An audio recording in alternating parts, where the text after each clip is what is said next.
נתקעתי עם טחינה, והתחלתי להריץ מנות בראש שאני מכירה עם טחינה. מה? לא היה לי.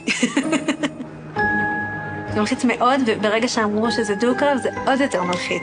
ברור שמישהו בוחר טחינה, הוא בוחר טחינה, הוא לא נתקע עם טחינה, כאילו זה צריך להיות מישהו שאוהב את זה, שמגיע מהעולם הזה. שלום. זה בא ממטבח שלי, הטחינה. אני מכיר, אני עבדתי עם זה. טאג'ן סמק, כפתה בטחיני, בטנג'ן, הכל את יכולה לעשות בטחינה. שלום. שלום. נעים להכיר, אביה. בשיר. בשיר, טחינה זה מהעולם שלך? אני עליתי מדרום לבנון בשנת 2000. וואו, מה אתה אומר? אבא שלי צד"לניק צד"לניק? לשעבר. כמה טחינה זה משמעותי במאכלים שלכם? מאוד חשוב. יופי. אכן, זכיתי בבשיר שלגמרי בחר בטחינה ויש לו רק ארסנל של מנות לבחור מתוכם, והדו-קרב שלי זה מלך הטחינה האסלי. הטלוויזיה של ישראל. 12